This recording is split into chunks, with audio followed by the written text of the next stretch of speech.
How long does it take you to edit a video? 3 hours? 6 hours? 12 hours? What if I told you I had a process that'll cut your editing time in half, and it works with pretty much any editing software? Let's talk about it. So many people that I work with complain about how video editing is tedious, it's the most boring part of video production, and they absolutely hate it. But it doesn't have to be that way. Video editing is actually where the whole story of your video comes together, and it can really be a fun, awesome time to put some creative edits and really kind of add some extra personality and style into your work. My system is what I call pass-based editing. It breaks the video editing process into 3 major steps, which essentially break down all of the bad habits that I formed as a beginner and contributed to most of the time that I spent editing. And if you want to improve your workflow even further, I actually have a bonus step that will streamline your editing process even more. So stick around to the end and we'll talk about how you can make your edits even more streamlined. If you're familiar with my wildlife work, you'll know that I like to explore the woods. But here's the thing, if I like exploring so much, why bother building trails? Well, if I don't build trails, I don't have easy access points to get to places that I think are more interesting a lot faster. You can think of pass-based editing as sort of like a trail system or a road map that helps you get to your destination a lot quicker rather than kind of meandering about aimlessly and hoping that a cool video comes out of all your random footage. This is why I force myself to always do an assembly edit first. It doesn't matter what kind of effects I want to add. It doesn't matter if I think there are too many mistakes in one given clip. I put all of the clips that I filmed in order from start to finish according to the information that my video needs to convey. I'll worry about cleaning it all up later. The point now is to just kind of get the rough story out. As a beginner, some of your biggest time wasters are going to be perfectionism and rewatching your sequence way too often. When you continue to tweak one individual clip before going on to the next one, it can feel like you're moving along at a snail's pace. And as you hyper-focus on these individual clips, you can lose sight of the whole picture and start to feel like you're lost, meandering around aimlessly and just crossing your fingers and hoping that a good story will come out of your video. I consider the assembly edit to be kind of like a backbone for your entire video. This is going to give you the framework and basically the roadmap, if you will, that will basically add the context for the rest of your edit. As much as you want to add special effects or clean up your edits first, I would advise you to hold off on that until later. All of your cuts, all of your special effects, all of your motion graphics, everything that you're adding into your video, it needs to serve the message of your video. Story is king. Everything serves the king. All of this is just here to serve the story. The content, the message comes first. Everything else is extra. Now that the main structure of your video is kind of lined out and you have an idea of where you're going, now you want to kind of fine-tune your route. If your assembly edit is your roadmap, now you want to find the quickest and most efficient route to get all of the information to your viewer. This is the part where you want to get rid of all the mistakes, all of the dead space in your clips, and even maybe fine-tuning the information that you actually give. If you feel like some information's a little bit like extra, you don't really need it, take it out. If you feel like you've said the same thing twice, maybe figure out which one of those 2 things sounds better and delete the other one.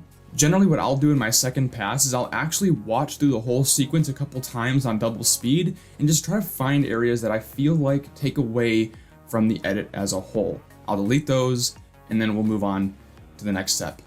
Your pass 2, your cleanup edit, is basically getting your video into a functional piece of content. The music, the special effects, the color grade, the motion graphics, that's all extra. But once the video is cleaned up, theoretically, I mean, it might not be an amazing video, but if you needed to post it, you could post it and be okay with it. This part right here, this is the cherry on top. These are the finishing touches that, while not necessarily completely needed for your video, they're going to add to the user experience. Remember, viewer comes first, and going the extra mile to add a nice user experience to your video will really pay off. In the third pass, I basically go in order of importance. The first thing that's most important is going to be music. Adding a little bit of a background track to kind of add a mood or add a little bit more interest into your video will do wonders for you.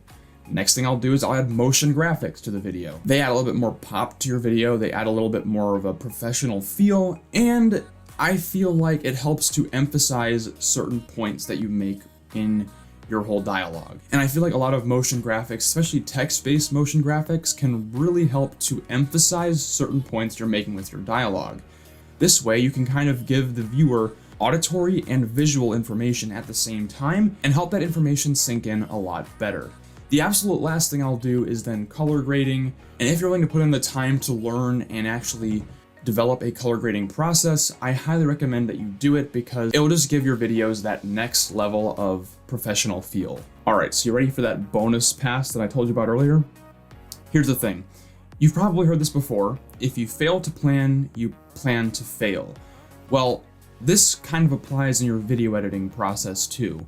The old saying, fix it in post, is only applicable in like 75% of cases. Sometimes you're gonna have clips that cannot be fixed. You're gonna have edits that just can't be totally saved, which makes you come to a kind of crossroads. Either you put out a half-baked edit, or you completely scrap that whole clip. What if I gave you a third option? What if you can plan your video before you even hit record?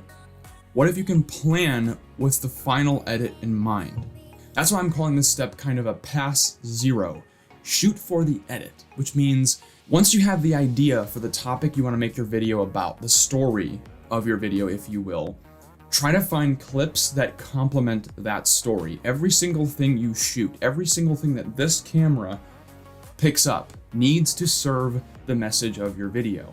Easy, actionable ways to do this is once you have the video idea in mind, write down a shot list. You don't need to have a whole word for word verbatim script, but have a shot list. Have an idea of what shots you want to get and where.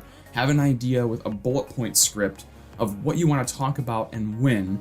I would also try and shoot your video in segments. So once you've divided your video into certain subtopics, try to only film clips on those subtopics together. This way you're not sorting through a 30-minute long video and trying to reorganize clips so that they fit together. You kind of have things already somewhat organized before you even bring them into your editor. If you come into your video with a solid plan of how it's going to look when it's done, the whole process is actually going to kind of take care of itself. The filming process will be super quick and easy. It'll be very, very clear what order the clips go into in editing, so your assembly edit will go super well. If you've planned well, you probably will have a lot less cutting and cleaning up to do, so pass 2 will go super easy, and then you can spend most of your time actually adding all of the creative flair to your video and make it a really fun, enjoyable process, rather than a multi-hour chore. And the craziest thing about this editing workflow is it works in pretty much any software. So even if you're not using the software that I use, this should probably work for you. Now, if you are a beginner and you're using Premiere Pro, which is the software that I use, I have a series right here that'll help you jump that learning curve and learn Premiere Pro really quickly. If you are a seasoned editor and you're trying to get more traffic to your videos, I have a video right here that'll help you master the thumbnail game and drive more views on YouTube. That's all for today. Hope you enjoyed, and I will see you in the next one.